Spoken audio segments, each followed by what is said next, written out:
చాలా సంతోషం. నెల్లూరు రూరల్ నియోజకవర్గం 37వ డివిజన్. ఈ 37వ డివిజన్లో ఈరోజు సిమెంట్ రోడ్డుకి శంకుస్థాపన చేసుకోవడం జరిగింది.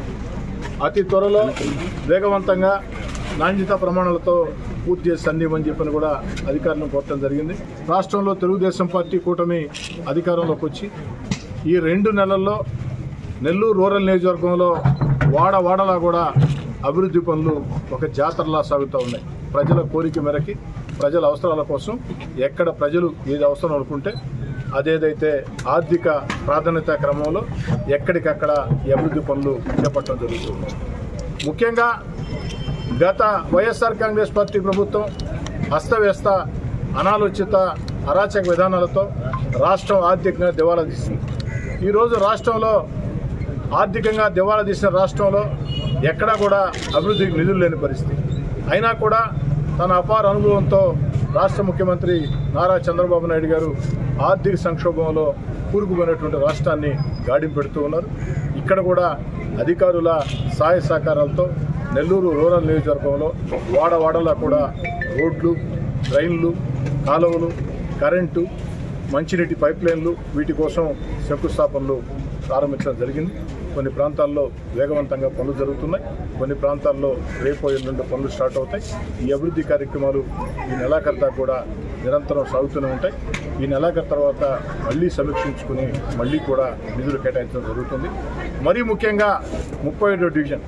ఈ 37వ డివిజన్లో మాజీ మేయర్ నందిమండలం భానుశ్రీ గారికి ఒక రకంగా చెప్పాలంటే సొంత డివిజన్. ఈ డివిజన్లో ఉండే ప్రజలతో కానీ, నాయకులతో కానీ, కార్యకర్తలతో కానీ అందరితో కూడా భానుశ్రీ గారికి అనుబంధం ఎక్కువ. భానుశ్రీ గారి కోరిక మేరకి ఈ నిధులు పూర్తి స్థాయిలో సరిపోవు, రాబోయే రోజుల్లో మరిన్ని నిధులు కావాలని కూడా భానుశ్రీ గారు కోరటం జరిగింది. ఖచ్చితంగా వచ్చే నెల, ఆపై వచ్చే నెల, ఆ 2 నెలలలోపే మరో 50 లక్షల రూపాయల నిధులు ఈ డివిజన్కి కేటాయించుకోవాలి. ఈ డివిజన్లో ప్రజలందరికీ కూడా పిలుపునిస్తూ ఉన్నా, ఇందులో ప్రజల భాగస్వామ్యం, ప్రజల సహకారం పూర్తిగా అవసరం.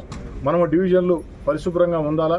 అదేవిధంగా ఎక్కడికక్కడ ప్రజలు మొత్తం కూడా ఎన్నికలు అయిపోయినాయి, ఎన్నికలు లేవు, ప్రజలు తీర్పునిచ్చారు. తెలుగుదేశం పార్టీ కూటమికి అధికారంలోకి వచ్చింది. నెల్లూరు రూరల్ నియోజకవర్గంలో నన్ను వ్యక్తిగతంగా లక్ష్యం చేసుకుని ఓడించాలని రకరకాల శక్తులు, యుక్తులు, ఎన్ని కుట్రలు, కుతంత్రాలు చేసినా చరిత్ర సృష్టించే అక్షరాల 36,000 భారీ ఓట్ల మెజార్టీతో 3వసారి ఎన్నికలు. ఈ పరిస్థితుల్లో రూరల్ నియోజకవర్గంలో ఎన్నికల సమయంలో కష్టం చేసిన తెలుగుదేశం పార్టీ కార్యకర్తలు కావచ్చు, జనసేన కార్యకర్తలు కావచ్చు, బీజేపీ కార్యకర్తలు కావచ్చు, నా శ్రేయోభిలాషులు కావచ్చు, వారందరి ఆకాంక్షలు, వారందరి గౌరవం నెరవేరే విధంగా, అదేవిధంగా రూరల్ నియోజకవర్గంలో ప్రజల ఆకాంక్షలు నెరవేరే విధంగా అభివృద్ధి కార్యక్రమాలని మరింత ఉధృతంగా తీసుకుపోతాం. తెలుగుదేశం పార్టీ, జనసేన, బీజేపీ కార్యకర్తలకి నా శ్రేయోభిలాషులకి పిలుపునిస్తూ ఉన్నా, ఎక్కడా కూడా రాజకీయ కక్ష సాధింపులకు పాల్పడవద్దు. ఎన్నికల్లో మనకు వ్యతిరేకం చేశారని ఏ ఒక్కరిని కూడా ప్రత్యర్థి రాజకీయ పార్టీ కార్యకర్తల్ని ఇబ్బందులు పెట్టవద్దు. ఎందుకని చెప్తున్నానంటే ఎన్నికలు పూర్తయిని, ప్రజలు తీర్పునిచ్చారు, మనకు అనుకూలంగా తీర్పునిచ్చారు. గతంలో వైఎస్ఆర్ కాంగ్రెస్ పార్టీ ప్రభుత్వంలో ముఖ్యంగా వైఎస్ఆర్ కాంగ్రెస్ పార్టీకి మనం దూరం జరిగిన తర్వాత ఆ 16 నెలల కాలంలో వ్యక్తిగతంగా మన నాయకుల్ని, కార్యకర్తల్ని ఆనాడు వైఎస్ఆర్ కాంగ్రెస్ పార్టీ నాయకులు అనేక ఇబ్బందులు పెట్టారు. సోషల్ మీడియా వేదిక చేసుకుని తప్పుడు ప్రచారాలు చేశారు. వ్యక్తిత్వ హననాన్ని ఇబ్బంది పెట్టే రీతిలో, కుటుంబాలని ఛిద్రం చేసే రీతిలో ప్రవర్తించారు. వాళ్ళు ప్రవర్తించారని మనం కూడా అదే ఒరవడికి పాల్పడితే వాళ్ళకి మనకి తేడా లేకుండా పోతుంది ప్రజల దృష్టిలో. కాబట్టి పెద్ద మనసుతో జరిగినవన్నీ కూడా వదిలేస్తాం. ఆనాటి వైఎస్ఆర్ కాంగ్రెస్ పార్టీ నాయకులు మన మీద సాగించినటువంటి అరాచకాలని, దుర్మార్గాల్ని, దౌర్జన్యాలని, అక్రమ కేసుల్ని, సోషల్ మీడియా దుష్ప్రచారాలని పెద్ద మనసు చేసుకుని వదిలేద్దాం.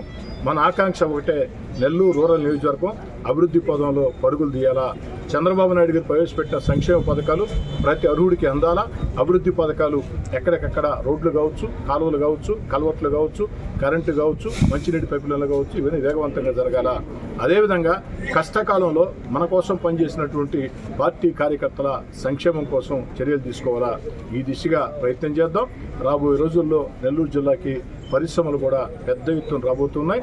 ఆ వచ్చే పరిశ్రమల్లో నెల్లూరు రూరల్ నియోజకవర్గంలో ఏదైతే నిరుద్యోగులు ఉన్నారో వారందరికీ ఉద్యోగాలు ఏ విధంగా ఇప్పించాలా అన్న దాని మీద దృష్టి పెట్టి అంతిమంగా ప్రజా సంక్షేమం, కార్యకర్తల గౌరవం దీని మీద దృష్టి పెడదాం.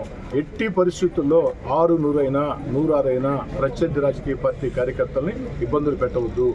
ఒకవేళ వాళ్ళు ఎలాంటి రెచ్చగొట్టే చర్యలకి చేపట్టినా, వాళ్ళు రెచ్చగొట్టినా దానికి చట్ట ప్రకారం నడుచుకుంటుంది.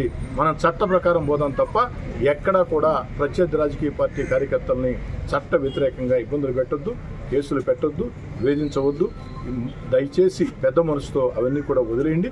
ఎక్కడైనా వైఎస్ఆర్ కాంగ్రెస్ పార్టీ నాయకులు పాత బుద్ధులు మార్చుకోకుండా ఇంకా కూడా మేము దౌర్జన్యాలు చేస్తాం, దాడులు చేస్తాం, బెదిరిస్తాం, సోషల్ మీడియా వేదిక దుష్ప్రచారాలు చేస్తూ ఉంటే దానికి చట్టం నెల్లూరు రూరల్లో చాలా కఠినంగా వ్యవహరిస్తుంది. దాంట్లో ఎలాంటి అనుమానం లేదు.